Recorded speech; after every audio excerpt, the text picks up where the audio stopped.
Hello, welcome to my video about this fantastic masterpiece written by Chopin, which is his second ballad in F major, opus 38. First, some words about this ballad. A new Chopin ballad has appeared. Noted Robert Schumann, a German composer and a great admirer of Chopin's music, he noted in his diary in October 1840. "It is dedicated to me," he continued. "It gives me greater joy than if I had received an order from some ruler." Isn't it beautiful? And he wrote it in his diary, so he really meant it. I mean, it was not really written for somebody to read. Of course, Schumann was a kind of artist that he was quite sure that when he will die, people will be reading his diary. But still, definitely, it's something that comes straight from in his heart, from the inside of his heart. What is very interesting is this dedication. And let's start from this dedication. Chopin writes here, "A Monsieur Robert Schumann," which means for Sir, well, not Sir, but for, for a man. Well, I don't know how to say it actually in English, but usually and always when Schumann dedicated a piece to Chopin, he always wrote "A mon ami, Frédéric Chopin," which means "to my friend." And Chopin sometimes also dedicated pieces to his friends, and he was always using the same expression, "to my friend." Well, Chopin never considered Robert Schumann as his friend, because sometimes for Chopin was very annoying, with all his over poetic and over sensitive critics of all Chopin's work, because Schumann was writing a lot of reviews about Chopin's work, and he was always over enthusiastic. He was extremely enthusiastic, very poetic, and he was comparing, certain phrases to very specific things taken from the world, which Chopin didn't like that so much. For Chopin, music was mostly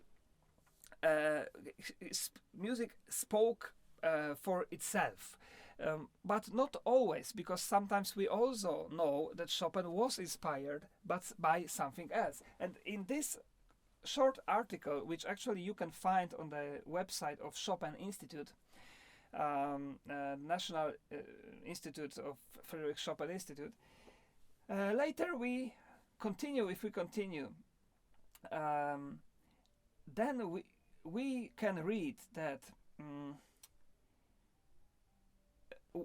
Schumann writes in his review that when Chopin visited him a few years earlier in Leipzig, he played this ballad for him. And this is actually very interesting, because we are sure that this ballad was written earlier than it was published. Maybe even 4 years earlier.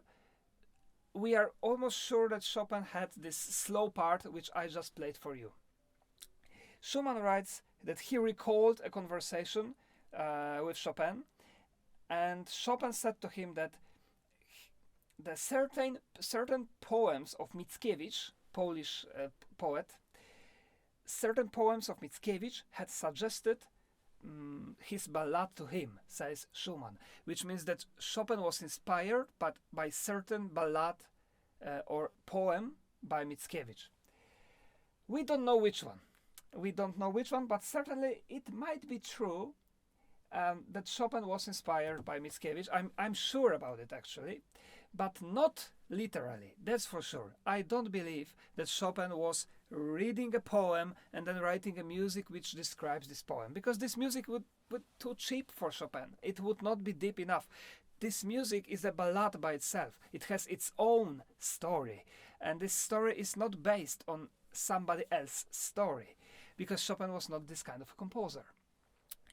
And if he wanted, he would definitely write something. You know what I mean? Like some quotation, like Franz Liszt, for example, wrote a lot of quotations, or Robert Schumann. He wrote a lot of quotation, like for example, for the Fantasy in C major, Opus 17, a fantastic piece. There is a quotation, and many other pieces. Here we have nothing. This is just the music. So let's sink into this piece and start our analysis. This is like an adventure for me, going into this masterpiece, especially the ballad, because these ballads, as you know, as I said in my previous lecture, they are based on, I mean, these are stories about something unreal, something mysterious, something magical, and that's why it's so fascinating to go into this piece. So let's start. What you've just heard was the first part of the ballad, the slow part, the part which I would say that it's a kind of hypnosis. It's a kind of It's very hypnotizing music, because we have the same rhythm all the time. I don't know if you noticed that, but the rhythm is all the time almost the same. It's a short, long, short, long, short, long, short, long, right? All the time. Short, long, short, long, short, long, short, long, short, long, short, long, short, long, and all the time throughout this piece. And of course, Chopin he thought about it. What it can be? Well, it can be heart beating, because our heart beats like this, short, long, or it can be a boat on the water. I love this image, because every time when I'm at the seaside, wherever it is, in Norway, Italy, Spain, or wherever, and I see the boat on the water, the boat usually is, when the water goes, it always goes like, it's a like short, two movements, right? Short, long, short, long, short, long.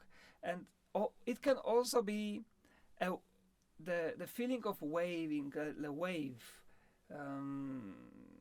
like, we go short, long, short, long, short, long, but definitely we have some kind of movement like this. And now is the question of the interpretation of the pianist, whether he wants, or whether he know how also, if he knows how to show this movement to the audience.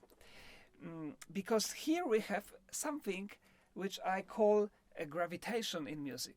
Gravitation, we can describe the feeling of gravitation in music, because here what we can do, we can operate with the time, and the time is our gravitation. I always like to show it by throwing up some subject and analyzing this movement, and then trying to play to imitate it on the piano. When we throw this eraser on up, it goes like it starts faster, right? And then it goes slower, then it stops. For a millisecond it stops, and then it starts slower, and it goes faster, and then it goes down. And the stronger we throw it up, the more time we need to have it back in our hand, right? So it's a very interesting way to imagine this kind of movement, and this stop and at the top is a very important, because it's not exactly the same time for the eraser to go up and to go down. So in this ballad, we throw up the eraser on the long note, not on the short note, but on the long. So tam pam pam pam pam pam pam pam, and depending on how how much we throw it up, that much we need to wait for it. So,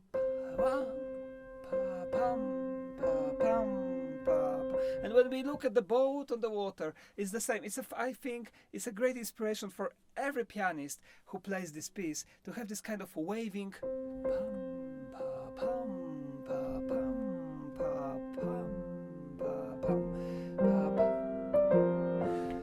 The waving kind of movement, and when the audience, when somebody who listens to us close his eyes, he can even see that kind of movement, or feel it inside. This is first thing. The second thing is that in this ballad, I think it's a great proof that Chopin was thinking about the music as a language. For Chopin, music, notes, was a language in which he composed a ballad. So instead of writing in Polish or French or any other language, he chose music. But this is exactly like a language, and now I will try to explain it to you. It's, I think, very simple. Maybe you even know it, and maybe you even feel it. But let me do it because I'm analyzing, so I want to do it now. So after 2 bars of introduction, we can call it introduction, this same notes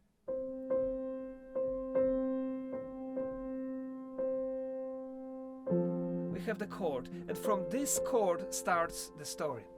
And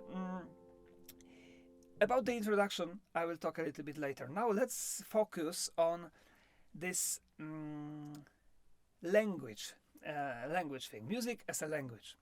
We have here something like a ballad, so we have sentences or verses, right? Verses in the ballad. So now let's analyze it. We have the first sentence or the first verse.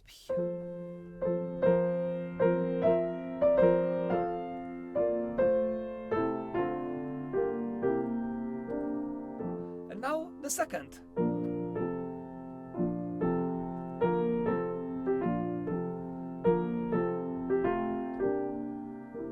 And the new verse.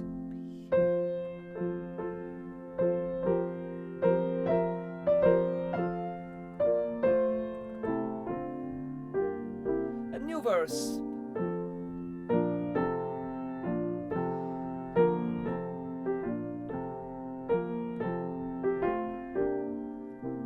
And now new verse. And now we have something different.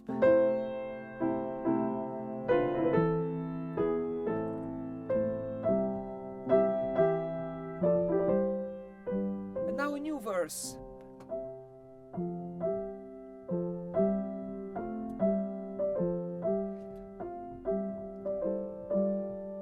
And now coming back and then to the beginning and the new verse.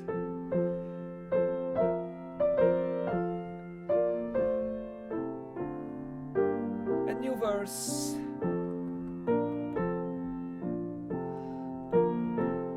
And so on, and so on, and so on. Isn't it fascinating? It's fantastic. Of course, many pieces of music are constructed that way.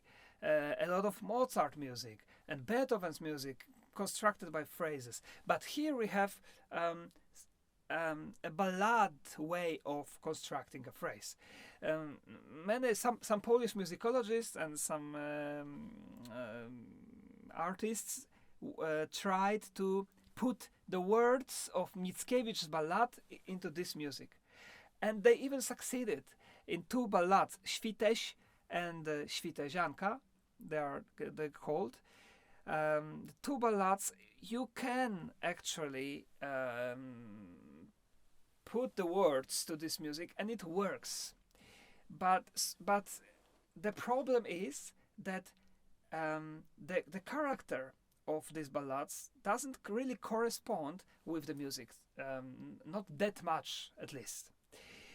So, but what it is important for us is to know that the rhythm of the poetry, of the ballad poetry, is usually in Mickiewicz usually on 6, and this is the main reason why all the ballads by Chopin, all 4 ballads by Chopin, are written on 6.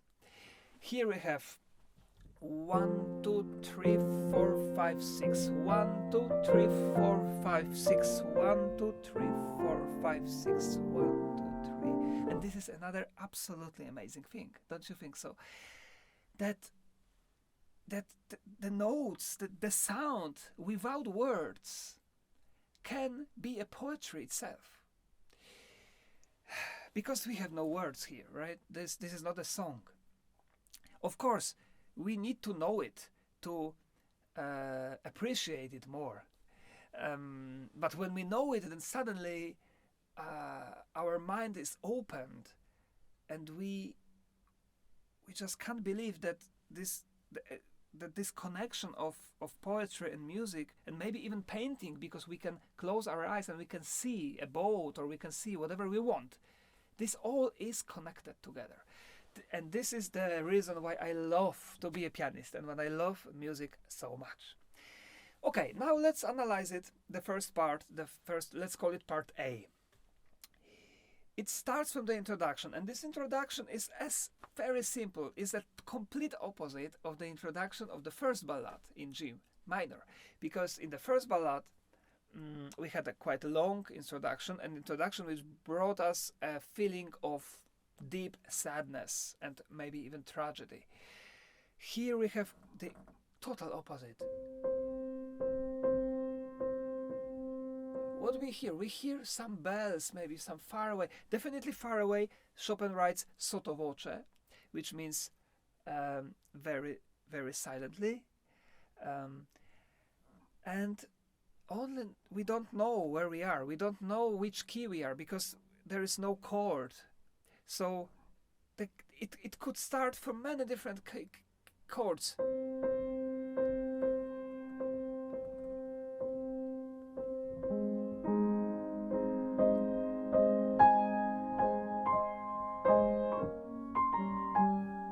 For example, well, that sounds like Schubert more than Chopin, but we don't know what chord will be. Or for example,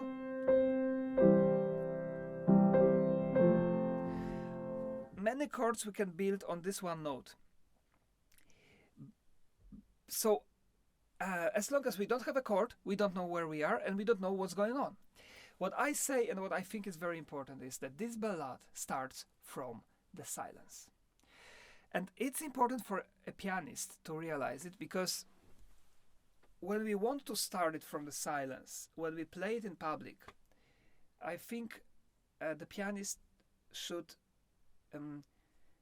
listen to the silence before he starts to play the piece.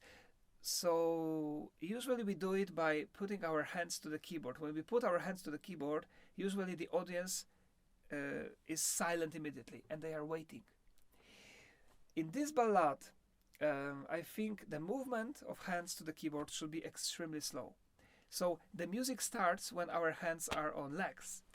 And then if we do it very slowly, we prepare people for what will happen. So we do it very slowly. Then we wait. We listen to the silence.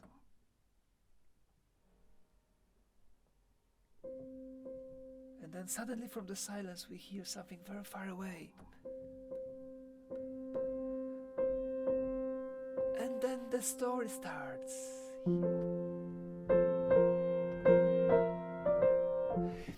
Absolutely beautiful. There are many different ways of playing this introduction. It has only 2 bars, but what we can do here? Many things. We can start from very far away, and we can make it a little closer, like my hand now is getting closer, closer, closer, closer to you. So this we do by playing it louder.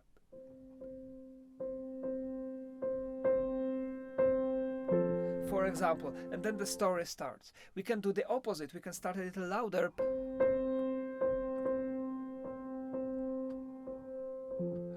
And we can start the story from a very, very far away.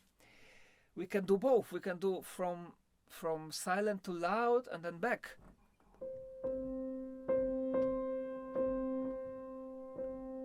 Or we can do the opposite, from loud to silent and back.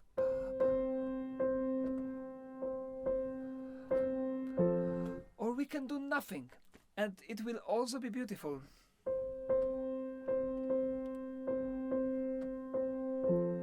So many options, and this is also fantastic. I think the most difficult is to start from very far away, because when the pianist goes on stage and starts to play this ballad, well, he needs to know the piano very well. So of course we have rehearsals and everything. But anyway, the acoustic is changing, our body is different, and our mind is different when we play in public. And it's very risky to start as soft as possible, because we can like try, but there will be no sound. You know what I mean? Like this. So we want to be soft, but it is no sound. So this is very risky. So definitely it's not safe, but I think it's extremely beautiful, and it's worth the risk.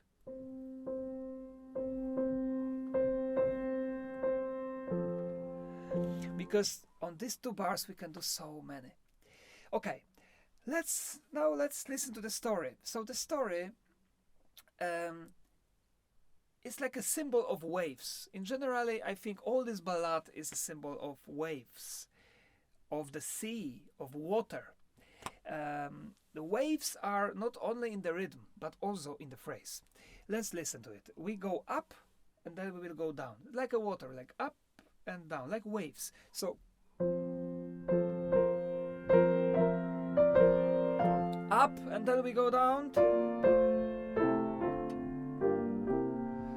Okay, and this was a long wave, and now we will have smaller waves. So we have long wave and then smaller. And then listen how beautiful is done. We finished, and now up, down, up, down, up, down.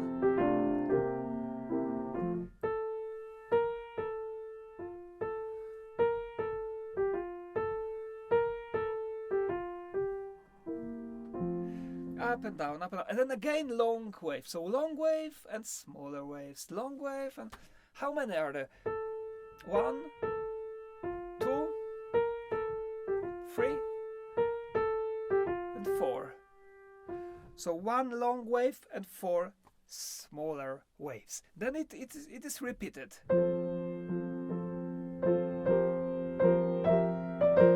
Up, and then we go down. Now smaller waves.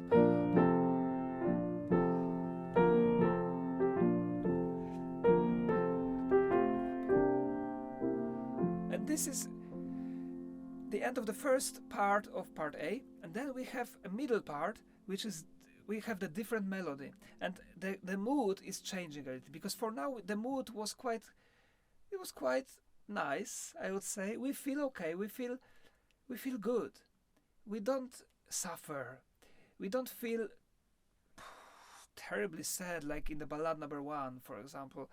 We enjoy the place in which we are. The story starts from showing us some maybe happiness or something good, and we don't know it will happen, it will change or not. Probably when it's ballad, usually ballad is tragic, so it will change. But now we like it. But then it's changed a little bit, because we have A minor, so we have a minor key, and we have the melody, which is quite important. 4 notes going down.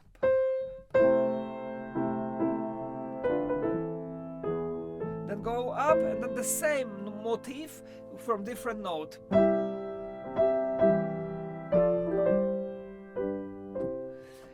And after that we have like echo, something extremely far away. It's the first time when Chopin writes the dynamic. Dynamic is written piano pianissimo, which means extremely silent, so extremely soft, sorry, P.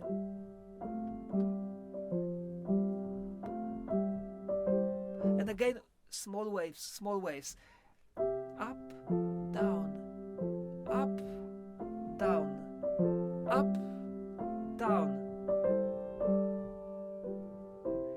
And now with one beautiful chord and the second,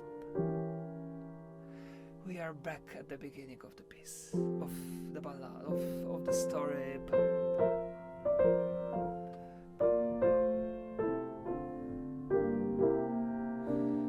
Up,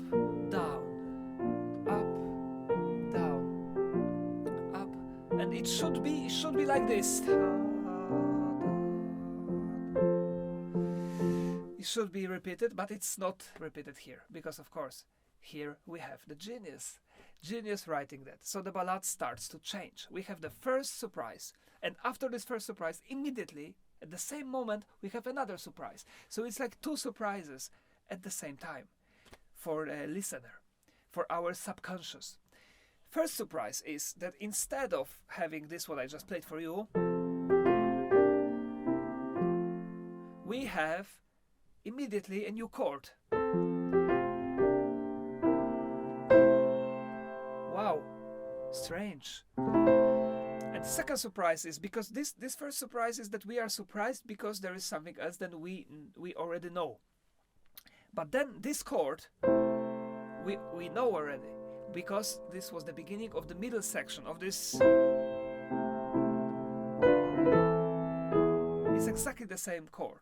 So immediately our subconscious is thinking, okay, so we are in the middle section again.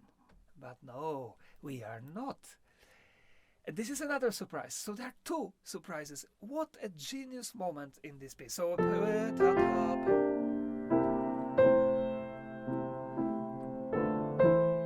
again we have small waves.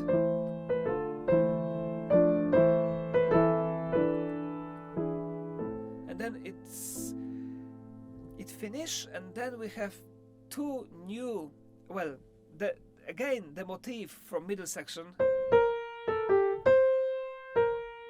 4 notes going down. Again we have it here, but in a different context. Here we will feel pain. For the first time something is not okay. Maybe somebody is sick, or maybe something happens in the boat. We have the boat and we are somebody there, and something is not good, because we feel the chord, which is the diminished chord. It was used by composers describing suffering or some bad emotions, because it feels some tension and some bad emotion. So here we have it repeated 2 times, tension and then release, and then release, and repeat it again. So pain, I would say it's kind of pain. And then the end, and the end is also special. In the left hand, what do we have?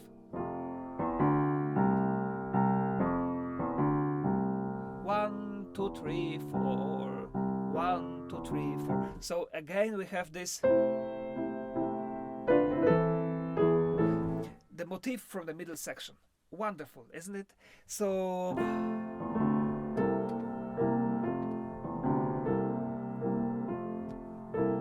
waves, and smorzando, meaning it means dying. So the music is dying, is going back to the silence, right?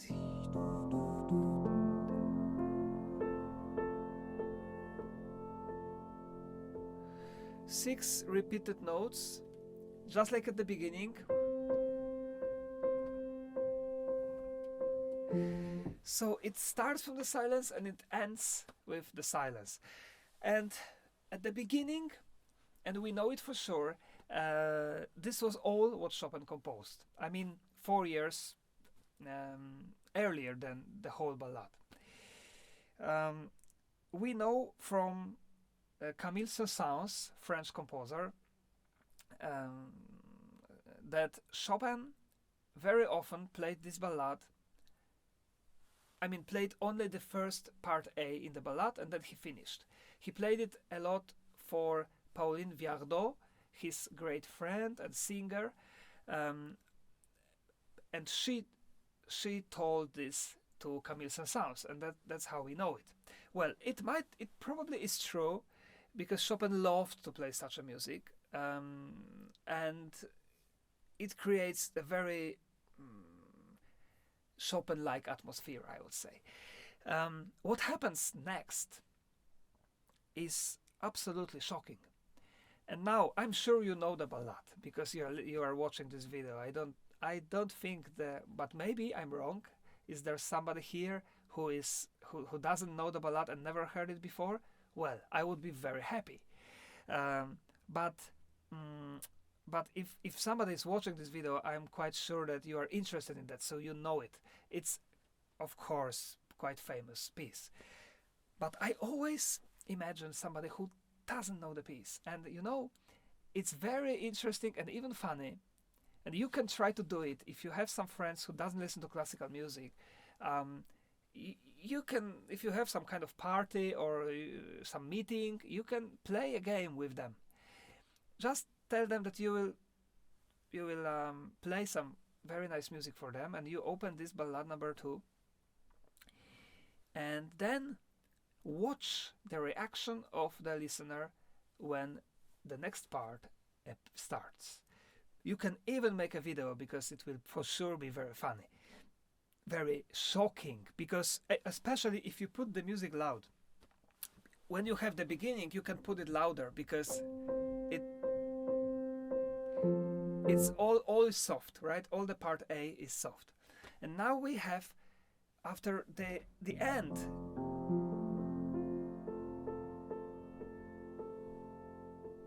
we have a complete contrast, something completely different. We feel completely different, and this is shocking. This is without any preparation. So there is a meaning, right? In the ballad, suddenly something happens. Suddenly. We are not prepared for that, for this drama. A storm on the ocean. Definitely we have waves again, and we have a lot of feeling of anxiety, I would say, and we are scared. And the pianist should play it the way that the audience wants to escape from the hole. They want to leave the hole because they feel scared. They don't want to feel like this. They want to go back to the beginning. They want to listen again to the part A. Well, I don't call it part B, but I call it part Z. This is a kind of joke, of course, but I call it part Z because it's as far from part A as Z is far from A, yes, in the alphabet. So we have part Z. Well, what is in this part Z? Let's listen to it first. Definitely storm, and definitely a feeling of drama.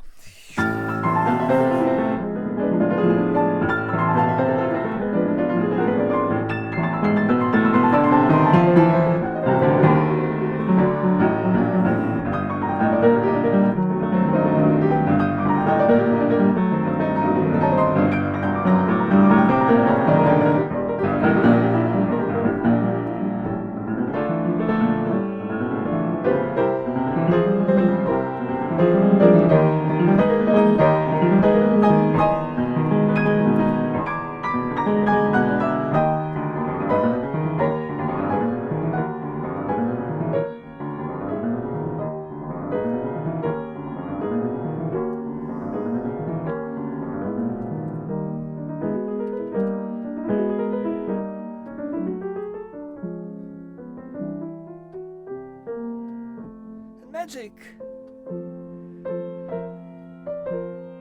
We are back at the beginning. Wonderful. Okay. So that was wild. That was definitely wild. And now let's analyze this part. And let's see what is inside here that makes us feel full of anxiety and scared.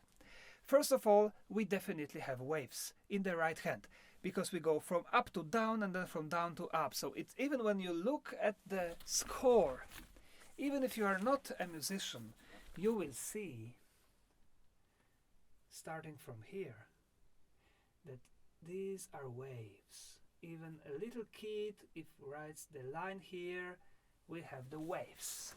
This is the first thing. So from up,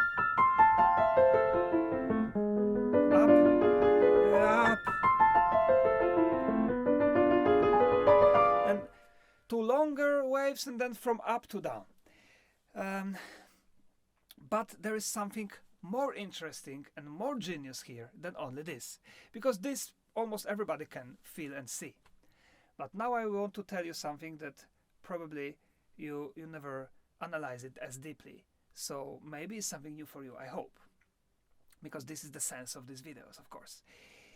So here we have two different rhythms, two different way of counting, I would say. Because what I want to say now, of course, and you know it, we can count on many times, on many. We can count on 2, on 3, on 4, on 6, just like I counted at the beginning on 6. So most of the dances are on 3, 1, 2, 3, 1, 2, 3, and so on. And always, of course, both hands are playing in the same counting system. Here, not at all. Let's see. The first bar of this storm, left hand is playing on 6. 1, 2, 3, 4, 5, 6. And left hand has some kind of message. Maybe some phrase. By the way, it's 4 notes. 4 notes.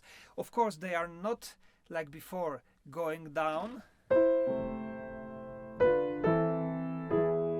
They are going up and they are very far away from each other. But still, we can consider it as the same motif but changed. Okay, so 1, 2, 3, 4, 5, 6. But right hand, does it play on 6? No. 1, 2, 3 on 3. 1, 2, 3. So it doesn't really fit so much. 1, 2, 3, 4, 5, 6. 1, 2, 3. It doesn't work. And this brings us this feeling of anxiety and feeling of that we don't want to be in this place because our subconscious doesn't understand what's going on. Which hand we should listen to? What is going on? How many? So many notes, right? And but the second bar is different. In the second bar, this going up, right hand is playing on 6. 1, 2, 3, 4, 5, 6. 1, 2, 3, 4, 5, 6. Left hand, 1, 1, 2, 3, 4. 1, 2, 3, 4. And this is absolutely fascinating. I don't know any other piece by Chopin that he's changing that so much and in such a fantastic, incredible way. So let's repeat this again. 2 bars, because this phrase is in 2-bar system. The first bar, right hand plays on 3, left hand on 6. In the second bar, right hand plays on 6, but left hand on 4. So it's not even the same. Let's count left hand now. 1, 2, 3, 4, 5, 6. 1, 2, 3, 4.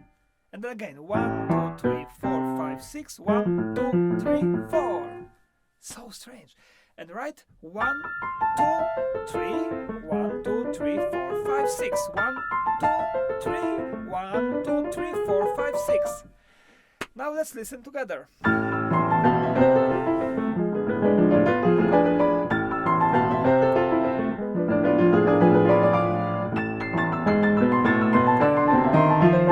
This part is also different because here we have 1, 2, 3, 1, 2, 3, and the left hand on 6.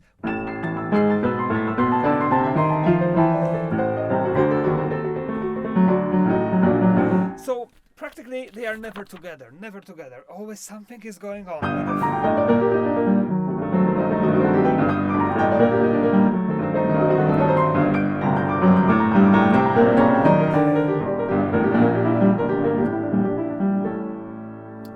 And now we come to the second part of part Z.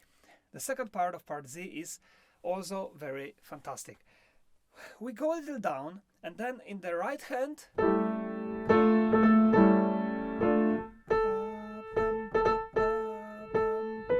we have the same note, repeated same note, a kind of signal. Repeated same note. Does it tell you something? Of course.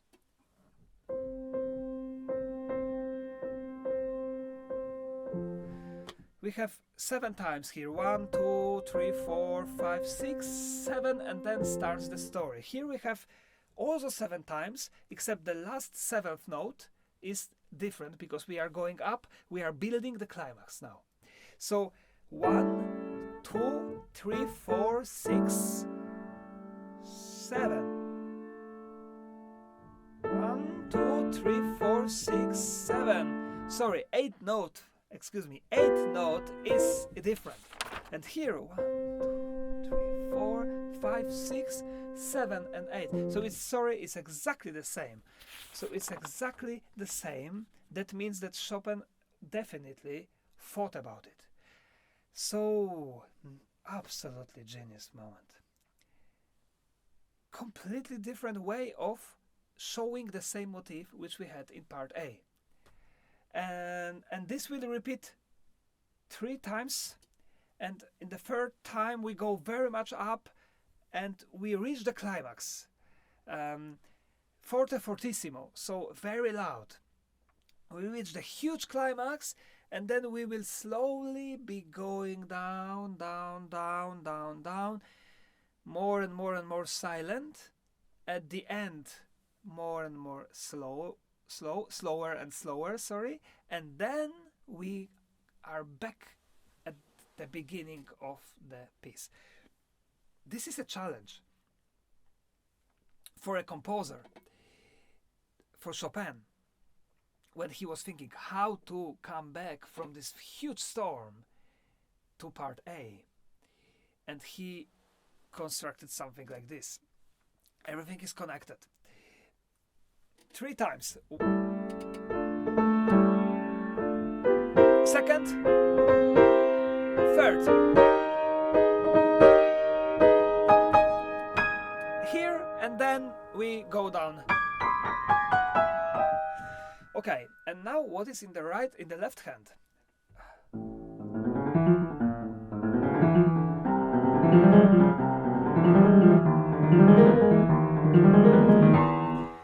Waves. It's something like something goes close to us and goes back, close to us and goes back, close to us and goes back.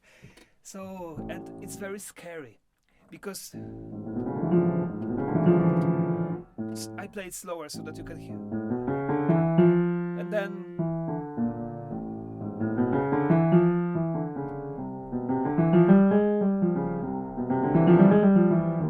or maybe this is also for me.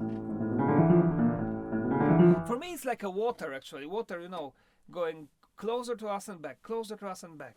But it also can be some kind of wild animal or some angry dog, which is just doing. Or maybe it can be a wind also. But wind maybe should be a little bit more up in the keyboard, because when the wind is blowing, it's not so much in the bass. But there are definitely a movement. And all this brings us to the climax, as I said. And then when we reach this climax, we will have a very simple melody, like just chords going down, down, down, down, down. And in the left hand, we will have again the same kind of feeling of water. Water going, or something close and more far. And the way it finished this part is again unbelievable. What left hand had, right hand will have, and what right hand had, left hand will have. So they exchange. And now the way of how to play it so that it's the feeling of that nothing is changing. It's not easy. And I must say, I listened to many recordings and hardly any pianists succeed in playing here in the way that we don't feel this change. Because I think this is it should be played like this, that we don't feel the change. I have some kind of idea how to play it. I thought about it a lot, I must tell you. And I found a very interesting way how to do it. So let's try to see if you will feel the difference. Once again, these scales, these feeling of the movement in the left hand.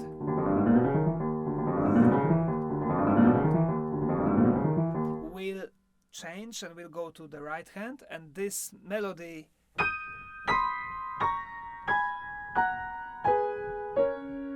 of notes will go to the left hand.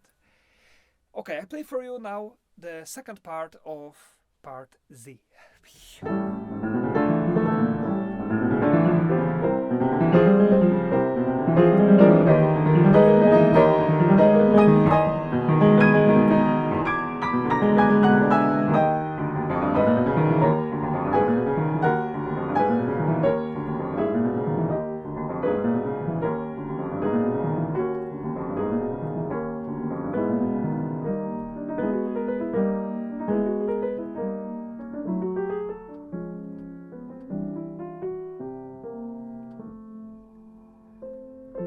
Okay, let's continue.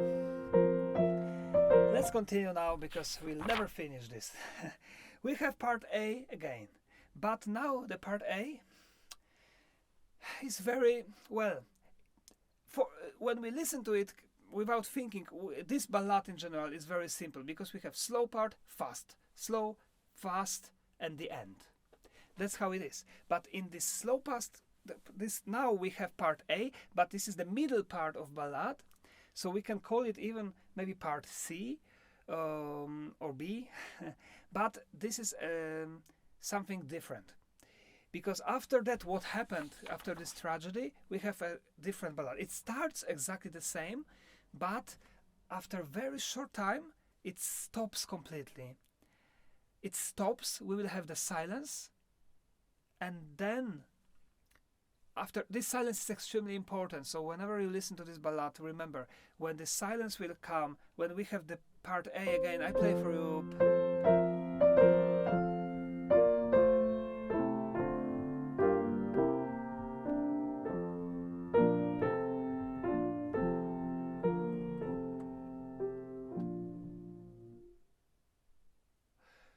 Silence. And so there is a feeling of anxiety of waiting for something. We are waiting, and then we see this. Oh, we know it from before. We have these small waves, but in A minor, so in a different key.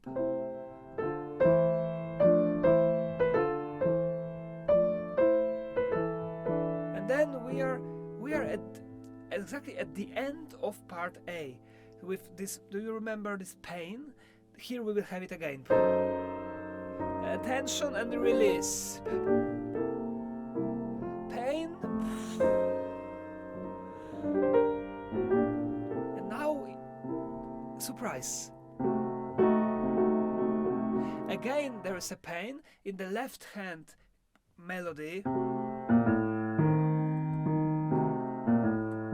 And then sun coming. Chopin is changing here only one note in the middle, and from this chord we change to the chord which opens light, where we feel good. It's like somebody was sick for some time, and maybe even severe sick, and was suffering, and in this chord finally he gets better. The illness disappears, and we have this feeling of relief. Oh, the new life. Very special.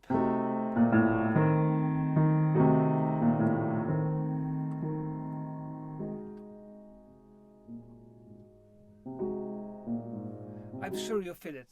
So this is the beginning of this middle section.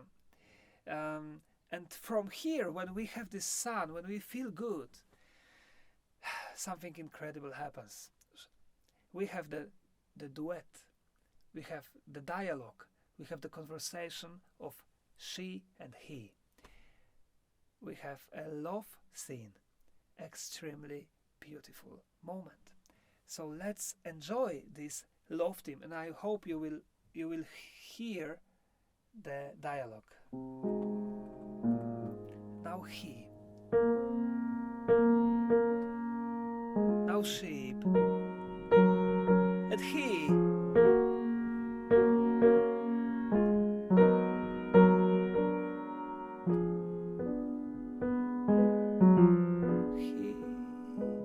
again hip and sheep and hip and sheep. And then here we have a kind of pain again with the harmony. And unfortunately something terrible happens.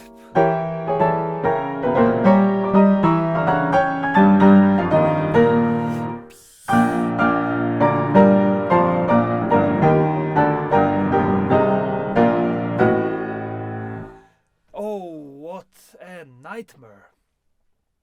So this is the ballad. It's absolutely the ballad. We read about some beautiful moment, maybe, I don't know, on the boat, because we have this feeling of waving, and they are together and they are so happy, but suddenly we feel this pain, and after a while something very scary and brutal, aggressive, is interrupting this fantastic scene.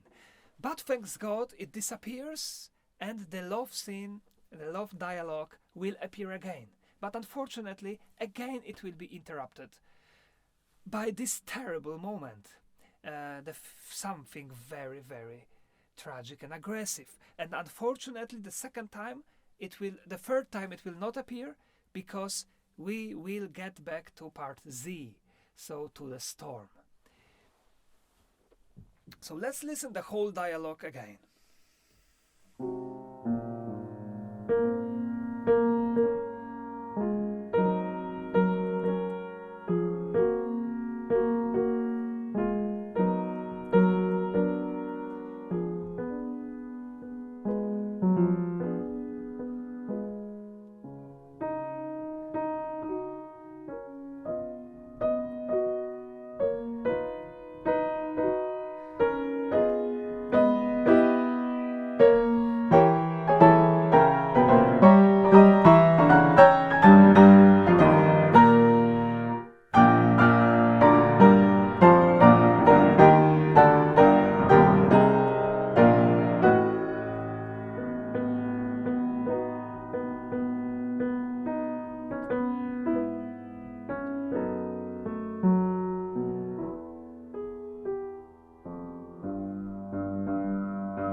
I love you so much. And she says like, oh, I love you too. And oh, how good it is to be with you. And but what if it will come back, this tragedy? No, never mind. I love you. I love you too. But what happens now?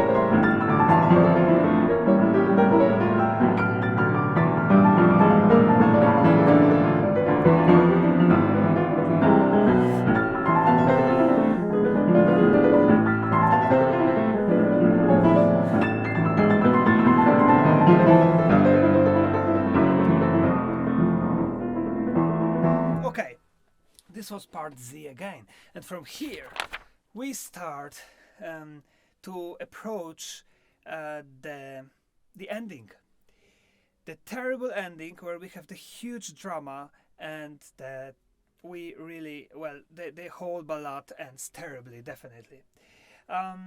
Let's see how fantastically Chopin is approaching the end.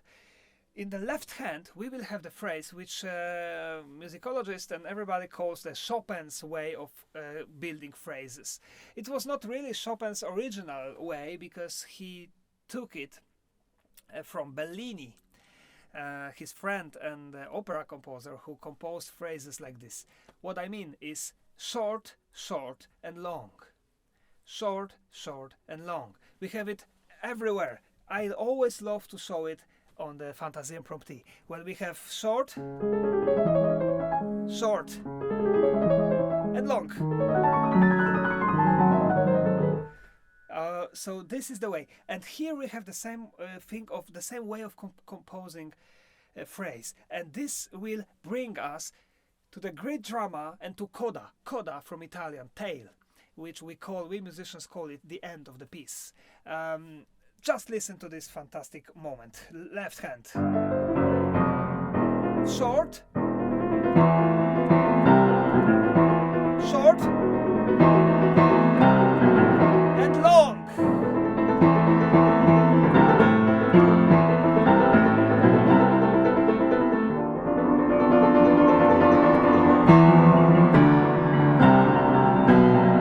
What was this? Trills, but in 4 notes. So again, we have these 4 notes. They are extremely important. 1, 2, 3, 4. And here we have the coda. The coda, which we feel scared. Every pianist also, believe me, feels scared when he starts to play this coda, because it's so terribly difficult. Maybe even the most difficult coda from all the ballads. Well, depends on the pianist, of course. This is a very special kind of technique that we have to use here, which is called repetitions. We have to very fast repeat the same note. The same note. Of course, we have a melody also in another voice here in the right hand, but there is a repeated same note. So, all the same note. Why the same note here? Well, no wonder. If we play the beginning of the ballad very fast, then we have the repeated notes. So again, Chopin is not changing the motivic material, he is using the same kind of material. Except what is going here. With the left hand we have this feeling.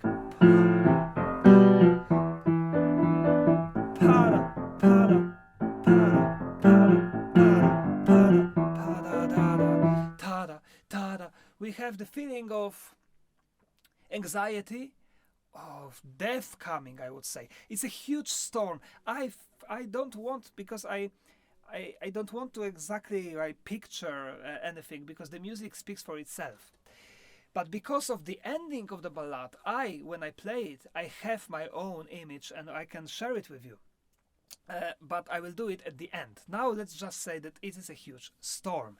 And this coda, we can divide this coda on, well, maybe 3 parts.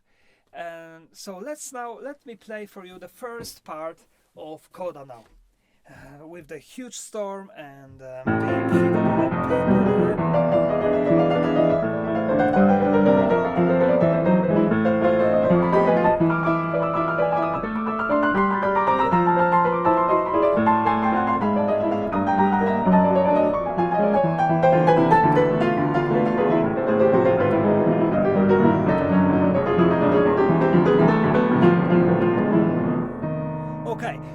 this is the second part, which is characterized by building the climax. We are reaching the climax now. Now we go down a little, and then we will be reaching the climax by in a fantastic way again of waves of tension and release, tension and release, tension. Listen, tension and release, tension and release, tension, and now tensions.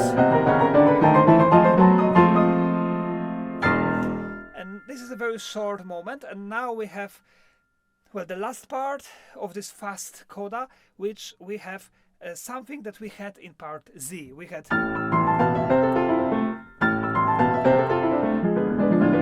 here we have the same thing. Again, right hand is on 6.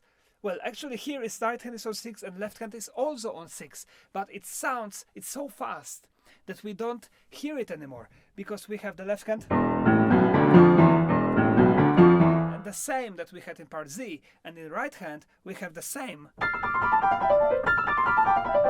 kind of technique that we had in part Z again. So again, motivic material stays the same. Listen.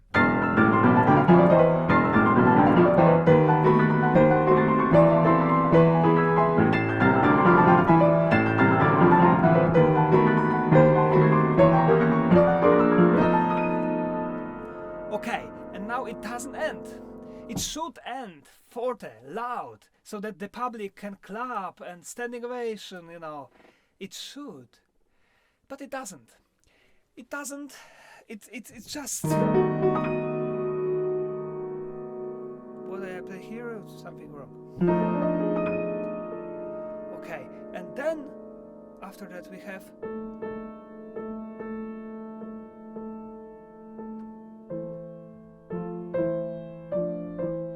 Well, we have the beginning of the piece. But it's not really the beginning. It's, I would say, these are rests of the beginning of the piece. These are just some little small parts of the beginning of the piece. And everything ends with chords. Rests of the beginning of the piece. And here comes my image of the whole ballad, actually, but especially here, because it's so clear to me. This coda is the final fight of the boat when there is a huge storm on the sea. I take my inspiration when I play this piece, especially the ending, from a beautiful book written by Victor Hugo. The book is called A Man of Laughter, I think. I don't know how it's in English or French, but A Man of Laughter.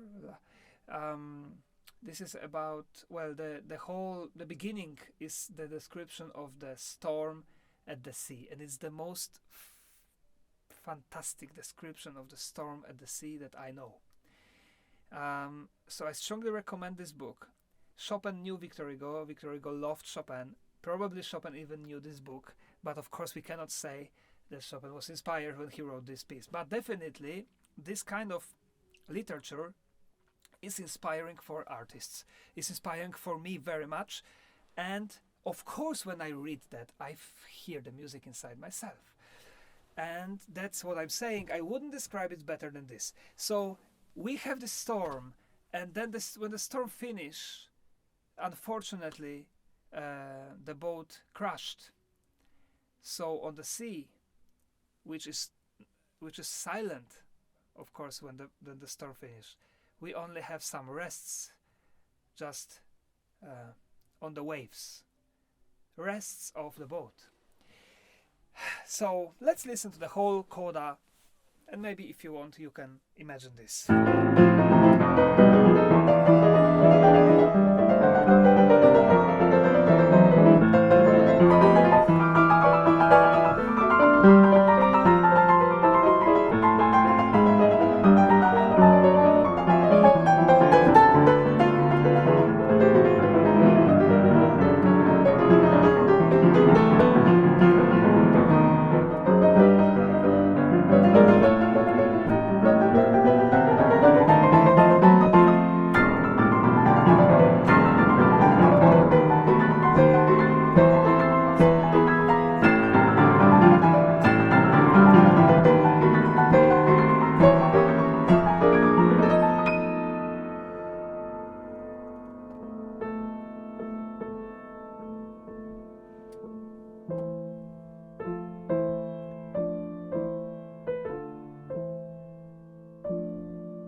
So this ballad doesn't end. It's not a happy ending. Definitely not. But it's a great masterpiece. We can't compare balladas, of course. We can't compare pieces. But definitely it's not as popular as number one, but I think it's equally wonderful. Thank you for listening until the end. I know it was long, but so is this piece. And I hope you enjoyed it. And I hope to see you again in my next lectures, because I plan to record more about the next balladas. See you and bye-bye.